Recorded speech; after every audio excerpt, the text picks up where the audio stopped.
Hello and welcome back to Happy Books. Today we will be reading The Cool Bean, written by Jory John, illustrations by P. Oswald.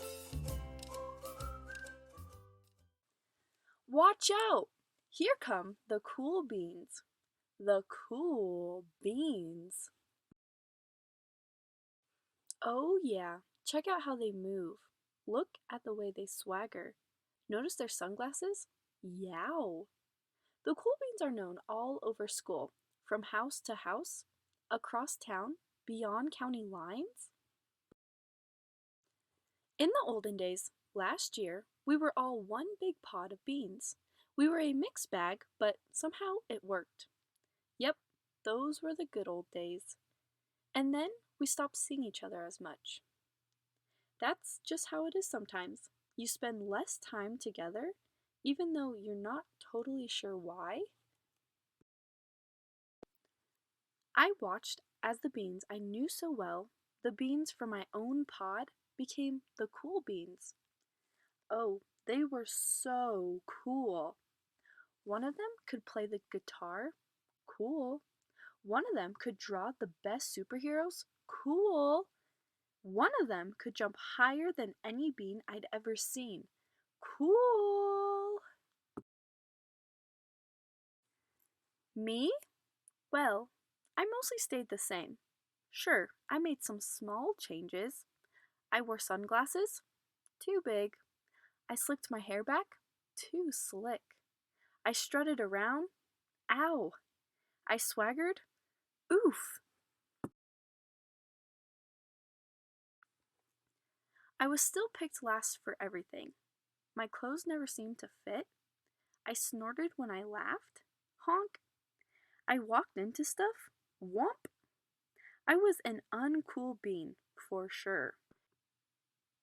I started thinking of myself as just a common bean with no special skills. I couldn't compete, so I didn't even try. I'd never be a cool bean. It seemed like there were two types of beans in the world. There were the cool beans and the beans like me. The days all blended together. I lived my life and things were just okay. I took tests and I ate lunches and mostly kept to myself. The cool beans continued being cool.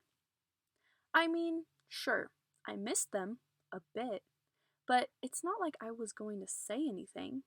I felt like all the coolness had gotten in the way of our friendship. And that's how it went. Until one day. I was in the cafeteria. I dropped my lunch on my loafers. Oh no, not again. But then something sort of miraculous happened. Out of nowhere, one of the cool beans helped me clean it up. He didn't even say anything. He just gave me a nod. That was it.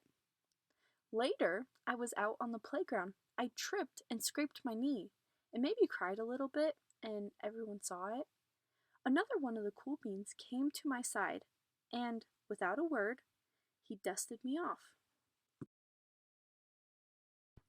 That afternoon, I was sitting in class. I wasn't really paying attention. I didn't notice, but our teacher had called on me. Everyone stared. I sat there in silence. Nobody said anything. And then, everyone just laughed at me. That was it. After today, I was officially a has-been. But then, one of the cool beans stood up and came over to me. Everybody watched.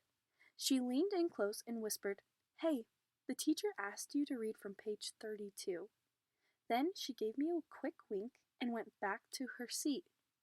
It was a small gesture, sure, but it was also everything.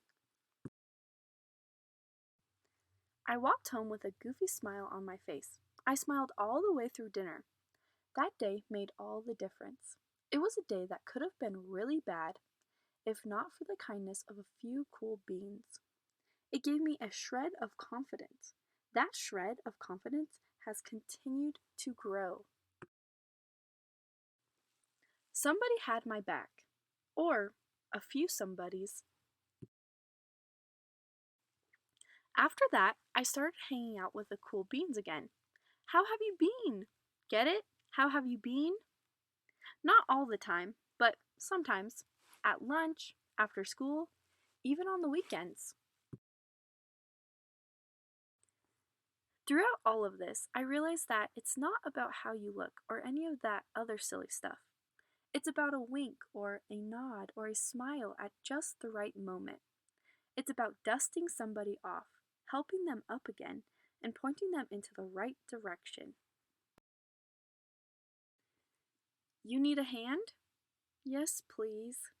Now, that's cool. Thank you so much for reading The Cool Bean with me today. Be sure to like and subscribe. We'll see you next time.